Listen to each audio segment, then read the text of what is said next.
اعوذ باللہ من الشیطان الرجیم بسم اللہ الرحمن الرحیم. آپ کے شاگرد یعنی کس کے شاگرد؟ ہمارے پانچویں امام محمد باقر علیہ السلام کے شاگرد.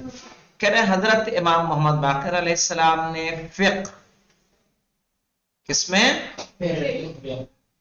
فقہ، حدیث، تفسیر اور دوسرے اسلامی علوم میں بہت سے جید شاگردوں کی تربیت فرمائی.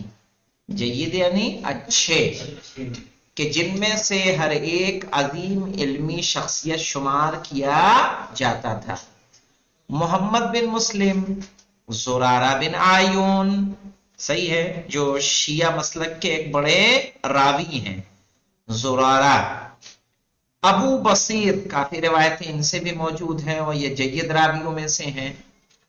برید بن معاویہ عجلی، جابر ابن یزید، حمران ابن آیون اور ہشام بن سالم جیسی بزرگ ہستیوں نے آپ کے در سے ہی تربیت پائی تھی. یاد رہے گا کون کون؟ محمد بن مسلم، زرارہ بن آیون، ابو بصیر، برید بن معاویہ عجلی، جابر بن یزید، حمران بن آیون. یعنی سمجھ میں آیا کتنے آیون ہو گئے؟ ایک زرارہ بن آیون، ایک حمران بن آیون، اور ہشام بن سالم جیسی بزرگ ہستیوں نے آپ کے در سے ہی تربیت پائی تھی. چھٹے امام علیہ السلام فرماتے ہیں کہ ہمارے مذہب اور میرے والد کی احادیث کو 4 لوگوں نے زندہ کیا. اللہ اکبر، کتنا بڑا درجہ ہے. کیا؟ ہمارے مذہب اور میرے والد کی احادیث کو 4 لوگوں نے زندہ کیا. وہ 4 لوگ یہ ہیں: زرارہ، ابو بصیر جن کا دوسرا نام کیا ہے؟ لیث. ابو بصیر تو کنیت ہو گئی نا، لیث مرادی، لیکن ابو بصیر سے جانے جاتے ہیں.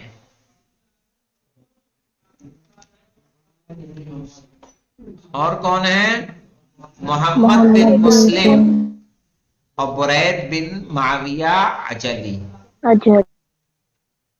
یعنی ان کا مرتبہ کتنا بڑا ہوگا. چھٹے امام گواہی دے رہے ہیں کہ یہ 4، ہمارا مذہب اگر آج زندہ ہے، ہمارے والد کی احادیث آج باقی ہیں، تو ان 4 لوگوں سے. تو ہمیں کتنا بڑا عالم بننا ہے تاکہ امام زمانہ آئے کہیں کہ نہیں، ہاں فلاں نے ہمارے لیے کچھ کیا ہے کہ نہیں. اور یہ کوئی معصوم شخصیتیں ہیں کہ غیر معصوم ہیں؟ غیر معصوم ہیں، کوئی محال کام نہیں ہے. پھر سے پڑھیے ان بابرکت ناموں کو مولانا. کون کون؟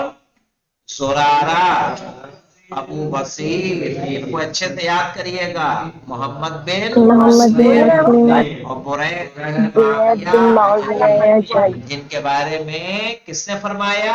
چھٹے امام نے، کہ انہوں نے ہمارے مذہب کو اور میرے والد کی احادیث کو زندہ کیا.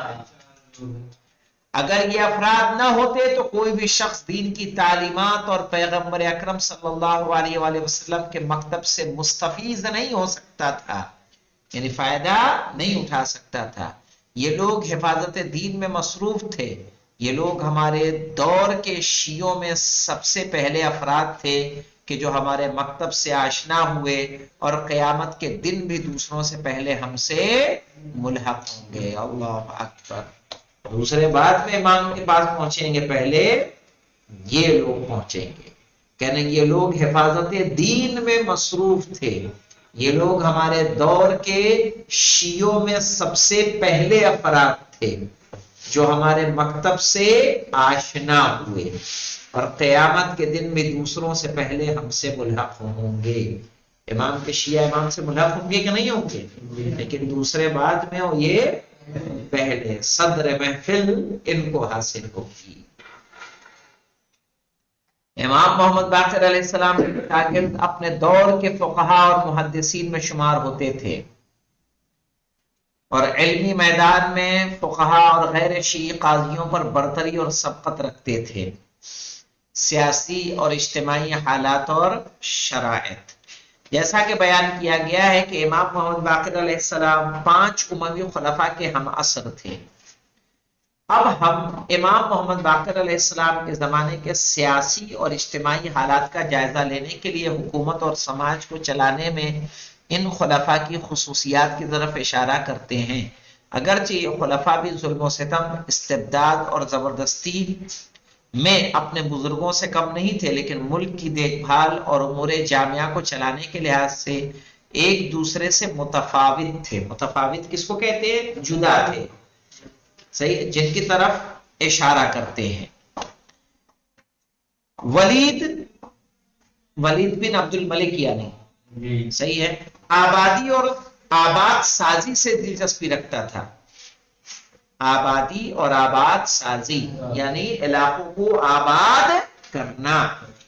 اس نے عمومی اور رفاہی کام کیے، صحیح ہے، مثلا اسپتال اور دارالایتام یعنی یتیموں کی پرورش کا گھر تاسیس کیا۔ اس کے دور میں بنی امیہ کی حکومت کے حدود کو مشرق و مغرب میں وسعت ملی اور فتوحات کا سرا اندلس یعنی اسپین تک پہنچ گیا۔ اندلس کس کو کہتے ہیں؟ اسپین کو، یعنی جیت علاقے اتنے فتح ہوئے کہ کہاں تک؟ اسپین تک فتح کر لیا۔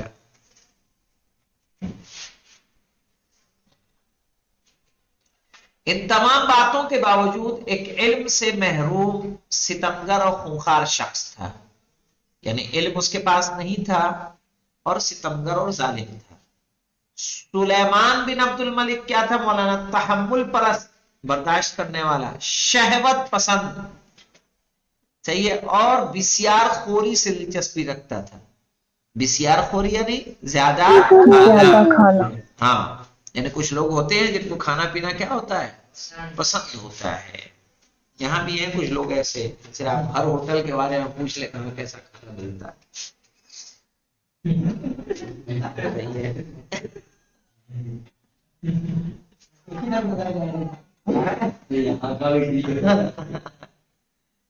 اور اپنے کارندوں کے متعلق خاص نظریوں کو عمل میں لاتا تھا، اس طرح سے کہ بعض کو مورد توجہ قرار دیتا تھا اور بعض کا خاتمہ کرنے کے لیے نقشہ تیار کرتا تھا۔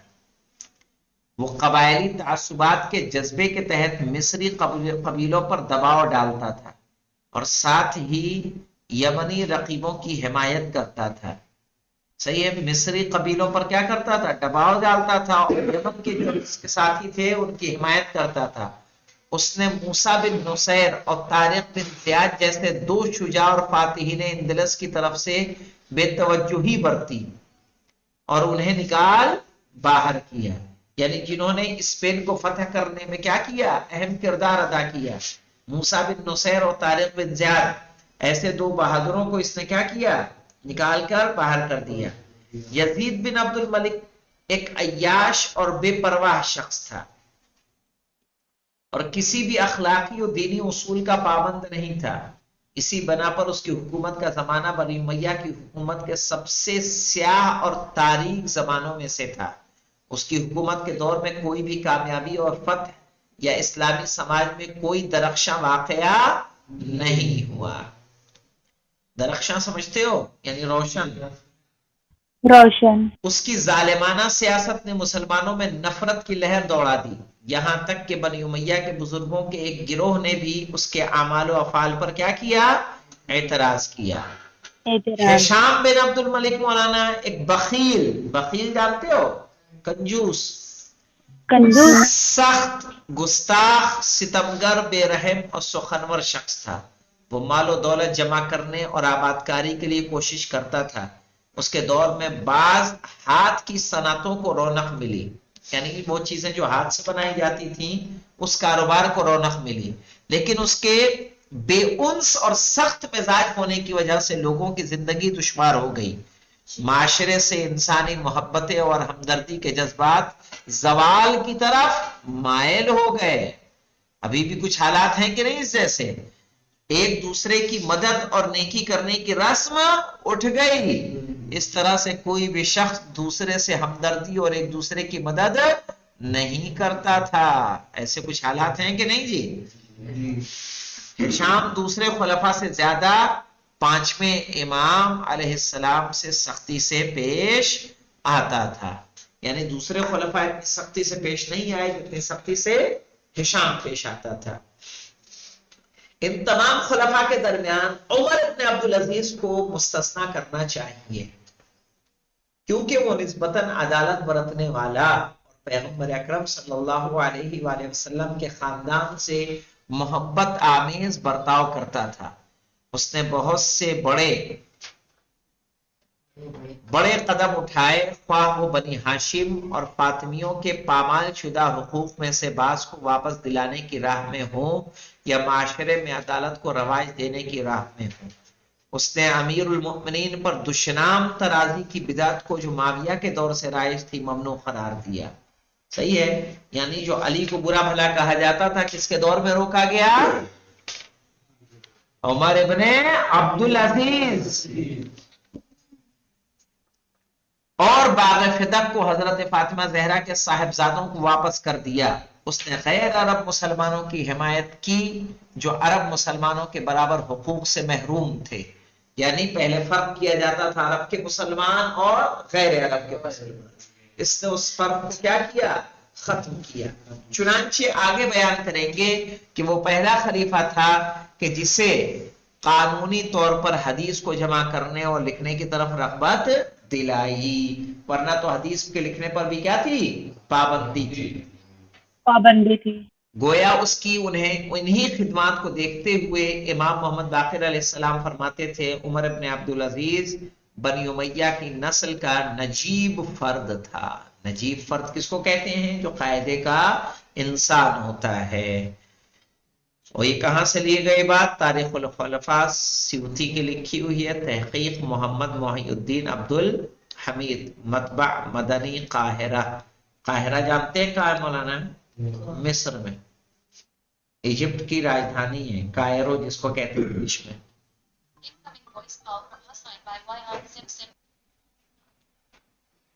حدیث لکھنے پر پابندی یہ ایک اہم موضوع ہے مولانا، مجھے بتائیے، اس کو سمجھنے کی کوشش کریں چونکہ تاریخ کا بہت اہم موڑ ہے۔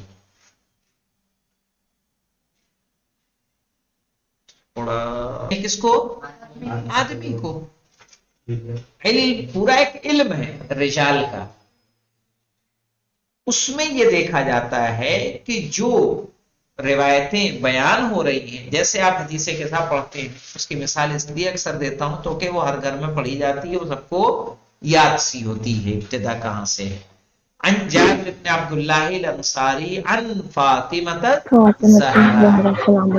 کئے راوی ہوئے اس کے؟ دو۔ کون؟ ایک جابر بن عبداللہ الانصاری اور دوسری جناب دو روایت۔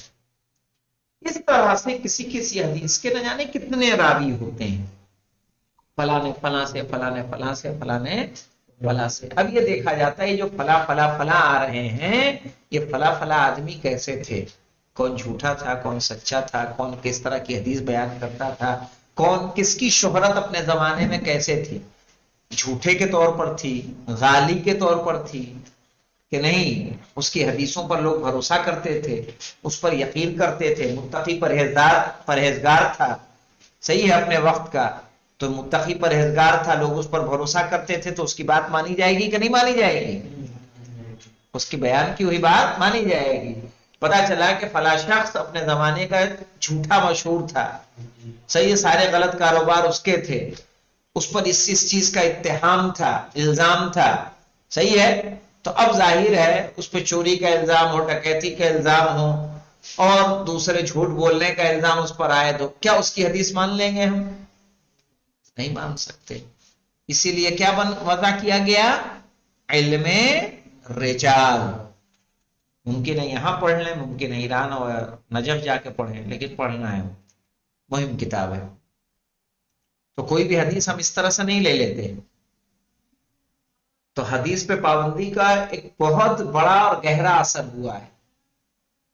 آئیے دیکھتے ہیں کہ ان گہرے انحرافات کے اثر سے جو پیغمبر اسلام صلی اللہ علیہ وآلہ وسلم کی رحلت کے بعد اسلامی معاشرے میں رونما ہوئے، ایک اور افسوسناک حادثہ بھی پیش آیا کہ جس کے برے اور مضر اثرات مدتوں تک عالم اسلام پر بھاری پڑے اور وہ حدیث کو لکھنے، نقل کرنے اور جمع کرنے پر پابندی عائد کرنا تھا۔ اس کے باوجود کہ پیغمبر اکرم صلی اللہ علیہ وآلہ وسلم کی حدیث اور گفتار قرآن مجید کے بعد دوسرے نمبر پر اہمیت کی حامل ہے اور آسمانی کتاب کے بعد اسلامی تہذیب کے لیے سب سے بڑا منبع شمار کی جاتی ہے، اور اصولاً یہ دونوں ایک دوسرے سے کبھی جدا نہیں ہو سکتے۔ خلیفہ اول اور دوم حدیث کے نقل و تدوین کی مخالفت میں اٹھ کھڑے ہوئے۔ کون کون مولانا؟ خلیفہ اول صحیح ہے، کون ہے؟ حضرت ابو بکر۔ خلیفہ دوم حضرت عمر۔ کہہ رہے ہیں حدیث کے نقل کرنے اور تدوین کی مخالفت میں اٹھ کھڑے ہوئے اور بے بنیاد بہانوں کو لے کر، بے بنیاد، میں نے کیا کہا؟ کیونکہ جب حافظان قرآن موجود ہیں تو کیا قرآن میں کوئی دوسری چیز شامل ہو جائے گی؟ نہیں، مگر در حقیقت سیاسی مقاصد کے تحت حدیث کو نقل کرنے اور لکھنے کے متعلق مسلمانوں کی تمام کوششوں کی سختی سے ممانعت کر دی، یعنی منع کر دیا۔ ابو بکر کہتے تھے کہ رسول خدا صلی اللہ علیہ وآلہ وسلم سے کوئی بھی چیز نقل نہ کرو، اور اگر کوئی تم سے کسی مسئلے کے بارے میں سوال کرے تو اس سے کہہ دو اللہ کی کتاب ہمارے اور تمہارے درمیان موجود ہے، اس کے حلال کو حلال اور حرام کو حرام سمجھو۔ کہا مولانا تذکرۃ الحفاظ، شمس الدین ذہبی کی کتاب ہے جو دار التراث العربی بیروت سے چھپی ہے، اس کے جلد 1 صفحہ 3 پر یہ بات نقل ہے۔ اور اسی لیے کہا جاتا ہے کیا؟ کہہ دو کہ اللہ کی کتاب ہمارے اور تمہارے درمیان موجود ہے۔ حسبنا کتاب اللہ سنا ہے کہ نہیں سنا ہے؟ وہی ہے، یہ وہ بات ہے کہ نہیں ہے؟ اور جو اس میں حلال ہے اس کو حلال سمجھو، جو اس میں حرام ہے اسے حرام سمجھو۔ خلیفہ دوم نے پیغمبر اکرم کی حدیث لکھنے پر پابندی عائد کرنے کے لیے خط میں جو اسلامی علاقوں میں، تمام اسلامی علاقوں کے لیے تھا، اس طرح لکھا جس نے بھی رسول اکرم سے کوئی بھی حدیث لکھی ہو وہ اس کو کیا کر دے؟ ضائع کر دے، یعنی برباد کر دے، پھاڑ دے، پھینک دے، جلا دے، جو کرنا ہو کرے، کنویں میں ڈال دے۔ کہاں یہ اسوا علی السنت المحمدیہ، یہ حوالہ ہے اس کا۔ انہوں نے صرف اس حکم پر اکتفا نہیں کیا بلکہ پیغمبر اکرم کے تمام اصحاب اور حافظان حدیث کو تاکید کے ساتھ یہ حکم دیا کہ حدیث کو نقل کرنے اور لکھنے سے کیا کریں؟ پرہیز کریں۔ اس سلسلے میں خلیفہ صرف تاکید اور درخواست کرنے پہ اکتفا نہیں کرتے تھے بلکہ جو شخص بھی حدیث کو لکھتا تھا اسے سخت سزا دیتے تھے، جیسا کہ ایک دن ابن مسعود، ابو دردہ جو صحابی ہے مولانا جلیل، اور ابو ذر صحابی رسول سے، کہ جو تینوں صدر اسلام کی عظیم شخصیتیں تھیں، کہا کہ یہ حدیث کیا ہے کہ جن کو تم پیغمبر اکرم سے نقل کرتے ہو؟ اس کے بعد ان کو زندان میں بھیج دیا، اور یہ تینوں افراد عمر کے مرنے تک کہاں تھے؟ زندان میں تھے۔ کون کون مولانا؟ ابن مسعود،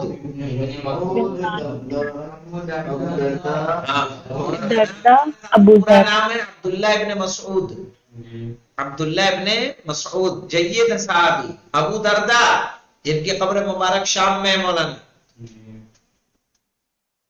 جب آپ زیارت کے لیے جائیں گے بازار شام دوسرے راستے سے جائیں گے تو ابو دردہ کی قبر وہاں پہ موجود ہے۔ اور جناب ابو ذر کہ جن کو کہاں بھیجا گیا تھا؟ ربضہ، جہاں ان کا انتقال ہوا،